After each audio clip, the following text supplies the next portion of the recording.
Welcome back to the channel. It is Saturday. It's 11:58. We've been rotting basically. We just had lunch. Well, somebody's still finishing lunch, and I think we're gonna go to the PARK to expel some extra energy. And also, the two of us woke up like super stuffy and just not feeling well. So I think maybe some sunshine and some outside air will be really helpful. We'll do a little catch up. So I recently finished 2 books, and the way that I finished them was kind of crazy. Like, I pretty much binge read both of these books for good reason. I thought they were really, really good. Just have to move all my papers. So the first one was The Butcher by Jennifer Hillier. It was really good. It was entertaining. It was disgusting. It was infuriating. There's so many emotions. So many emotions. I've already read this with Sheldina, and I think it was page 8 or 9. I was like, girl, page 9. And then it just all hell broke loose from there. Like, it was constant go, go, go, go, go, go, go, go. So it was quite entertaining, I will say. The only thing is, and the author does have trigger warnings at the beginning, I believe. Okay. Yeah, so there are, in the author's note, she does say that the book is written from like the point of view from the serial killer a couple of times, so that it is really dark and just awful and triggering. She does acknowledge that. The only thing is that she doesn't explicitly tell the reader, which I think it warrants explicitly telling me, but there is essay on minors. It's just not gone into like graphic detail about, but it is mentioned. And I just, you know how I am with kids. Like, the only reason I could finish it and I actually could enjoy it was because it was literally like a sentence or two when it was brought up. And it was brought up like maybe once or twice. So that's the only reason I was able to enjoy it. But trigger warning, that occurs. And it's really awful because you hear about it from the like perpetrator's point of view. It's disgusting. The other book that I just finished, and I don't know why it took me so long to read this, Love and Other Words by Christina Lauren. This was so good. This was so sweet, and it was so much fun. And I definitely cried. It broke my heart how Macy, the FMC, quietly went through her grief and guilt. It broke my heart. I was bawling my eyes out at the end of this book. But it was so good. And Elliot and Macy are like the perfect couple, I think. And I don't usually love second chance romances. Like, I feel like if it didn't work the first time, why would you try again? But in this case, it really worked, and I enjoyed it a lot, actually. So I'm really glad that I finally read it. I've had this on my TBR for like over a year, I think, and I just never did it. Like, I never wanted to read it, and I randomly purchased it, I think, beginning of the year, maybe? Or maybe it was like end of last year, whatever. But I randomly bought the book because I was like, you've had it on your TBR for so long. Like, just read it, buy it, and see if that... And then it sat on my shelves for like a little bit before I finally picked it up. But it was really good. It was really, really sweet. I thoroughly enjoyed it. And then I also finished How to Sell a Haunted House. That one I got from my library and I returned it already. Get this. There was somebody waiting for me in line for the audiobook on Libby. So I returned the physical book to the library. What, Ange? I don't know, but somebody can read the physical and then the next person that was in line in Libby can have the audiobook. It was really good. It was really enjoyable. It felt like a fever dream a little bit. It was like kind of weird. You know, when like you don't, like, I didn't know what parts of it to take seriously. So I pretty much just stopped trying to take it seriously. I was like, just enjoy the book for what it is. Enjoy the ride. And it was a lot of fun. It is a horror, but it definitely has humor to it, like a dark humor. I think I have allergies. Or I'm getting sick. Who knows these days? How to Sell a Haunted House. It was really good. It was a lot of fun to read. Don't take it seriously. I think the way it starts made me feel like it was to be taken seriously. And then one of like Louise's, the FMC's, first inner thoughts, I was like, this can't be for real. And then from there on, I was like, just enjoy the ride. And it was a really good ride. And it does have some like relevant themes of like generational trauma and like mental health representation. Like, it's there. It has depth to it, but it's definitely a depth that's like, you have to sort through the horror and the dark comedy, the dark humor. to get to that depth. And I just really enjoyed it. I really enjoyed it. I really liked his writing style too. I never felt like annoyed. There was a point though that I had to turn the audiobook off because I was freaking myself out. Like I had to put the book down a couple of times because I was terrifying myself. It is a horror. It's just not like the most horror, but it's definitely a horror. And I don't know why I do that to myself because I'm a baby back. I'm such a scaredy cat. Like I get scared from everything and anything. So like for me to be picking up horror books and having a good time to then have to sleep with the lights on is kind of crazy at my big age. But I read that. How to Sell a Haunted House, would highly recommend. I think I want to do like lightweight horror recommendation video for people like me who like we're scared of horror and we are scaredy cats. But like sometimes we like to indulge in being scared for a little bit because that was a really good one. That was a really good one. And then the other one that I got from the library, I didn't realize this was also by Grady Hendrix. I don't know how I missed that. But I got the Southern Book Club's Guide to Slaying Vampires. Again, didn't realize this was a Grady Hendrix book, but I'm really excited to read it now that I know it is. And I hope that it has like the same undercurrent of comedic relief that How to Sell a Haunted House had. But my understanding is it's a bunch of housewives trying to fight a vampire or something like that. I don't know. I'm not going to look too much deeper than that because I think the less I know, the better. Oh, that's really pretty. I like that. That's really pretty. But I will say that now that I've read one of his books, I really want to read more Grady Hendrix. That was a lot of fun, guys. How to Sell a Haunted House was such an enjoyable read. So I'm hoping that Housewife, a light, worthless woman or girl, Oxford English Dictionary, Compact Edition, 1971. That's crazy. Okay.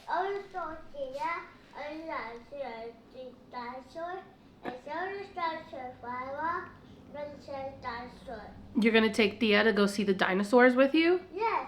Are you guys gonna feed the dinosaurs? Yes. She's obsessed with dinosaurs all of a sudden. This is a book that I would really like to get to. I would really like to start this weekend at some point. I think it's due in a week and a half or something like that. So I wanna make sure I get through that. And I think somebody's waiting for me in line on Libby too. Can we just check? Because Libby likes to be all up in my business and tell me things I don't need to know. Mind you, I love Libby. I ride for Libby. But like, yeah, it says, one good turn, one person is waiting. That person can keep waiting. I have 17 days. I have 17 days. I'm going to be rereading The Invisible Life of Addie LaRue. This is going to be Sheldina's first time, and I'm so excited for her. I really hope she loves it. If we could talk. I absolutely adore this story. I love this story so, so much. And I feel like there's so much more to the story than what is on the page, and I love that experience. I love that feeling of being like, it's an entire world in these pages. We're gonna go get dressed and we're gonna go outside. We're gonna get some fresh air, some sunshine, vitamin D. And then when we get back, somebody's gonna go night-night. I'm gonna take a nappy poo. And I think at that point I'm gonna start reading something. Probably Addie LaRue. I'll check in with Sheldina and see how much we want to read first, but that's what we're doing this weekend. At least she's jumping on the couch. I'm gonna go address the gremlin in the house, and I will see you guys later once we get back home from everything else outside.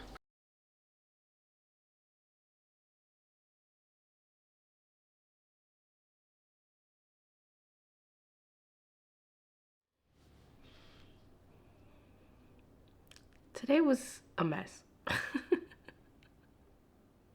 Today was every parent's worst nightmare, but it was fine as far as like behavior outside of the house. Yeah, I didn't get anything done today, and my daughter's actually at her grandmother's house now because sometimes you just have to admit when you need to tap out. So I tapped out. I did. I said, hey, how much do you love your grandkid? It's a good thing she's very, very loved. So, haven't touched this. Haven't touched this. My goal, hopefully, well, my hope, I should say, it's not a goal. My hope for tonight is that I do get some of this red. I would like to focus on the Southern Book Club, just because Addie LaRue is a reread for me. Like, you know, kind of already know what happens. It's just a buddy read with Sheldina, but I think I want to focus on this tonight. And I'm not gonna lie, so earlier when I got back after dropping her off at her grandma's, I read the author's note.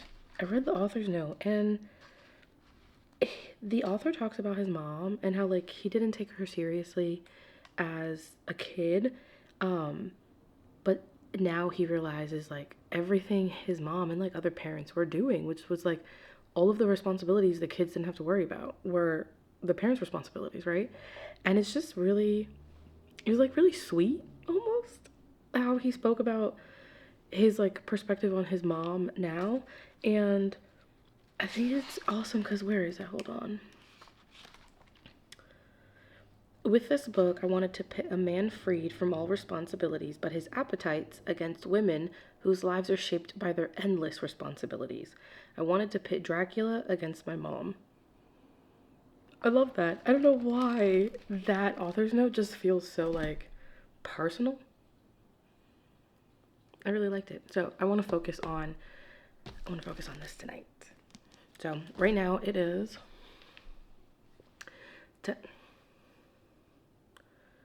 you won't be able to see it. It's 10:48. I'm really trying to, like, it's 10:48. And I'm waiting for my brothers to get off. They're playing Apex. And you can only do trios. You can only do trios. So I'm waiting for one of them to hop off for me to take their spot. So while I'm waiting, I'm going to start this. Yeah. The only thing is, I want to do the audiobook too. Maybe I won't start this. Maybe I won't do this, and I'll just keep going with Addie because I'm just raw dogging this one. You can't say that online, Ange. I'm just reading this one. I'm not listening to it as well. But with the Southern Book Club, I did want to do both. So I think I'll focus on this one. But yeah, that's what we're doing for tonight.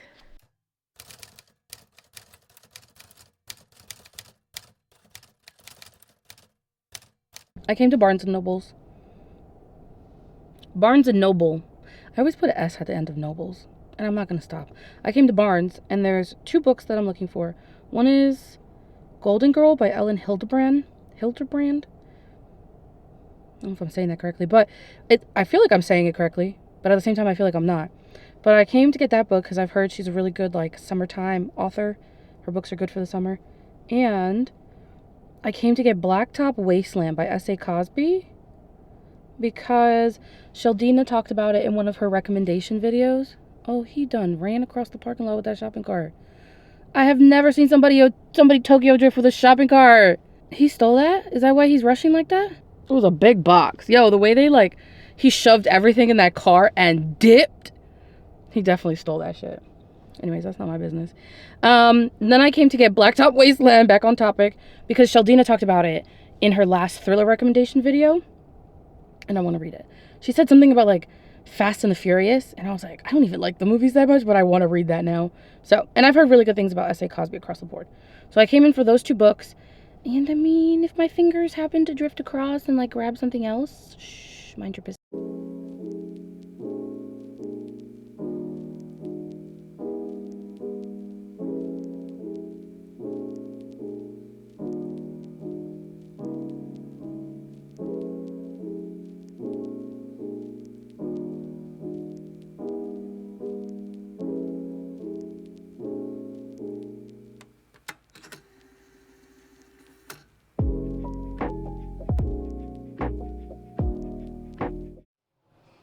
We just got back from Barnes & Noble's. I wanted to record a little bit more at that Barnes & Noble's because it's, like, my favorite one. It's always really quiet and they're really helpful there. I've only ever had, like, one bad experience at a Barnes, to be honest. But normally that one is quiet, except today it wasn't. Everybody in the town was at that Barnes & Noble's. Whatever, it's fine. I still had a great time in the bookstore. Did not get the books that I went in there for, though, if we're being honest with each other, which I value honesty on this channel. So actually, I went in there for Blacktop Wasteland, and I went in there for Golden Girl by Ellen Hildebrand. They did not have Golden Girl. They had all of her other books, I feel like, probably. I don't know, actually. I feel like she's written a lot of books. They had a lot of other Ellen Hildebrand books, but Golden Girl is the one that I wanted to start with. It's the one that, I don't know, like when I was reading about all the other books, it's the one that seemed the most appealing, if I'm being honest. So I didn't get that. I wasn't able to find that. We're just mind your business at this point. Short hair is really weird because you get to a point in short hair where like it doesn't look good up, it doesn't look good down, doesn't look good curly, doesn't look good straight. It's just a mess. So anyways, I ended up not being able to get Golden Girl. Let's go. I'm ready to get out of here. Wasn't able to get Golden Girl, right? So then I went looking for Blacktop Wasteland. Also wasn't able to get Blacktop Wasteland. They didn't have it. Anyway, so I put a hold on Blacktop Wasteland at the library. So hopefully it comes through tomorrow and I can go grab that. And then I was thinking, okay, well, I didn't get the books I wanted. So let me see if I can find something similar to that, How to Sell a Haunted House, because I had a lot of fun with that. And it was like a funny horror type book, satirical horror, whatever. Didn't really know what else would like fit the bill. And I was on my phone trying to look, but I had really bad service in there for some reason. It was really weird. It was really weird. Not a bad thing though, because it'd be nice to go in there and like you don't have service and you can just chill and look around and read and stuff, whatever. Anyways, so I ended up sticking to the horror section. I want to open this Alani so bad. There we go. Doesn't work. I don't know. I have the Watermelon Wave today. I think this is one of my favorites.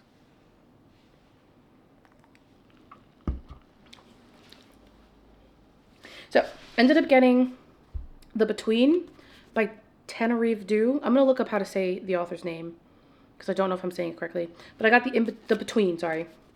And it says, Hilton was 7 when his grandmother died and it was a bad time. But it was worse when she died again.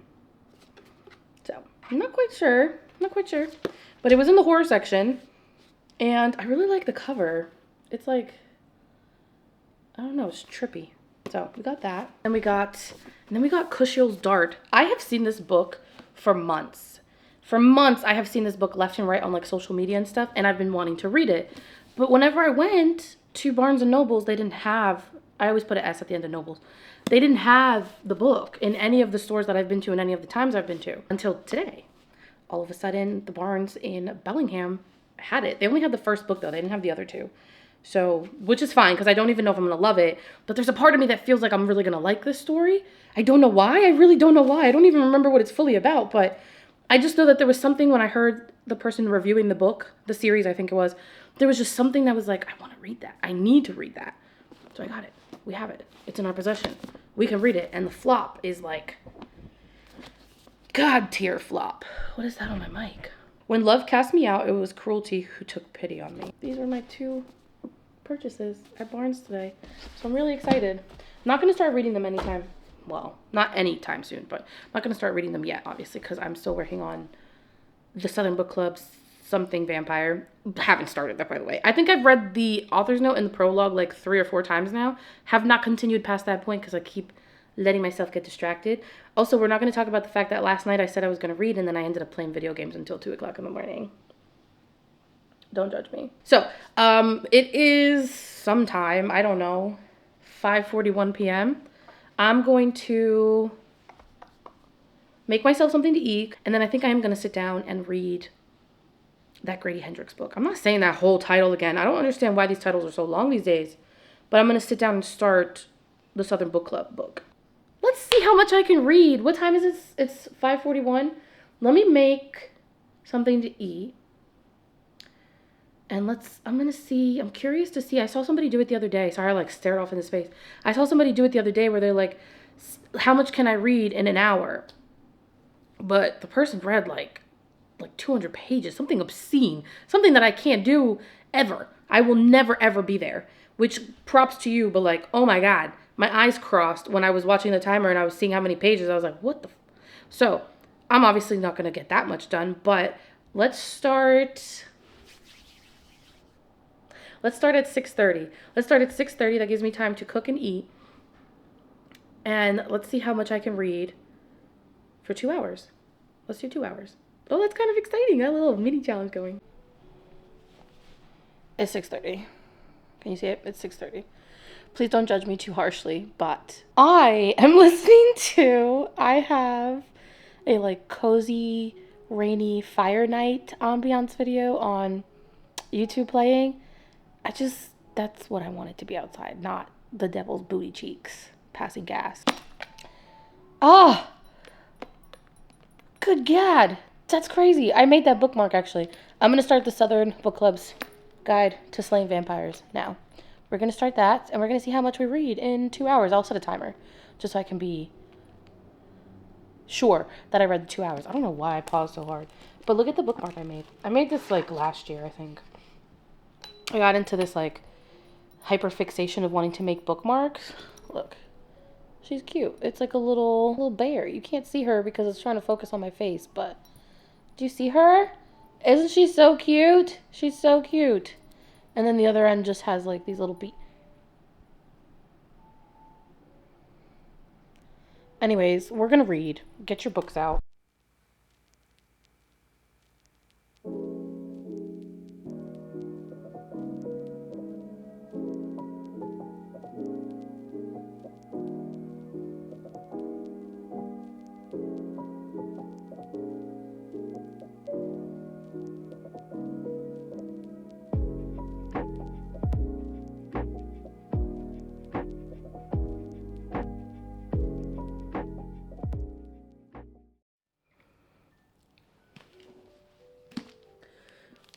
This book is weird. But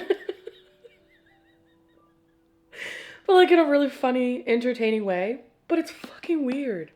Like, what? So, I told you about Patricia and I told you about the lady that bit off her ear, right? That's all relatively early in the book, so I don't feel like it's spoilers. I'm going to try my absolute best not to do any spoilers for this one. So, the old lady bites her ear off. So she's like walking around like missing. It's just the ear lobe. I guess she has like the rest of it. It's just this part that's missing. I thought it was like the whole ear she swallowed. I was like, God damn. She goes to the house where the old lady used to live because I guess like her nephew was there helping the old lady before all this happened. The old lady dies, so she goes to the house. She goes to the house where the nephew is. She thinks that he's there because she sees his van outside.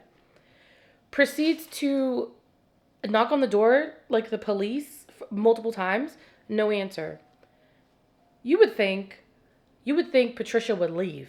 She would put the casserole with her little condolence note on the porch and dip because the person hasn't opened the door, so obviously they're not home, or they don't want you to come in. They don't want to talk to you. Guys, she went in the house.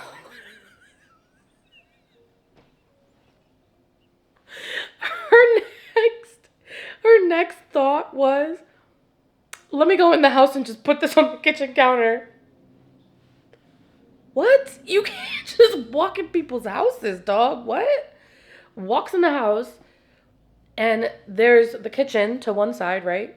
Kitchen's right here. Kitchen's right here. To this side is the hallway that goes to the bedrooms. And she sees one of the bedroom doors partially open. So what do you think she does? I'm thinking Patricia's going to leave that shit on the counter and she's going to leave. Because it's already weird enough that you walked into somebody's house when they didn't answer the door. She went to the back where the bedroom was. What? Then she proceeds at that point to do some other slightly questionable things that as the reader, I'm like, what the fuck is going on right now? It's funny. It's somewhat relatable. But it's also just like really outrageous. Like, okay. In my review on Fable for How to Sell a Haunted House, I think I put like, think low budget, but like in the best way possible. I don't know if it'll ring true for the rest of this book because I still have quite a bit left. But I get the impression that Grady Hendrix writes low budget in the best way possible. I'm having a lot of fun, is the point. I'm having a lot of fun. It's 8:20, so we're over the 2 hour mark, but I stopped the timer every time I stopped reading because that just made sense in my brain. What page am I on? Oh my god. I'm on page 125. We're 29% in to this audiobook. About 4 hours. And we have 10 minutes left on the timer. And the whole book up until now has been Patricia's point of view. Yeah, everything has been Patricia. But now it says that Patricia and Carter were out the door. I guess they're going on like a date or something. And I think we're switching over to the homemade. Patricia's mother-in-law lives with her and her family and her husband and stuff. And they have a homemade that comes to help the old lady. We are in the homemade's point of view now. And I'm nervous. I don't know why I got nervous, but I wanted to do this part with somebody.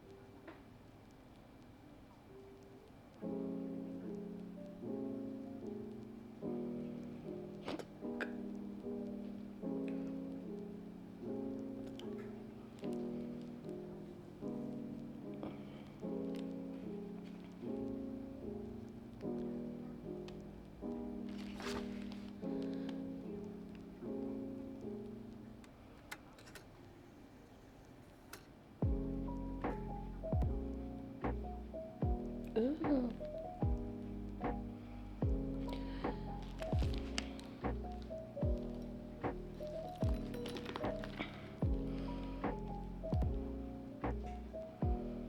No.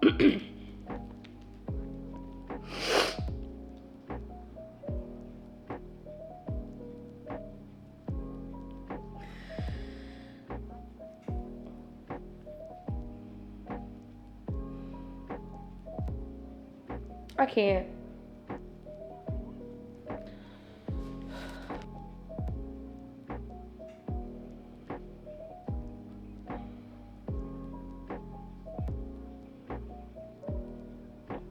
Mm.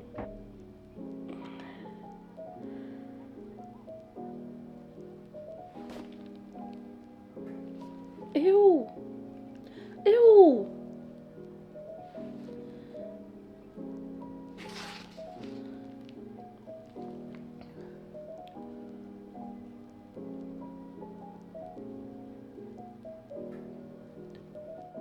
Hell no. Mm-mm. Mm-mm. Mm-mm.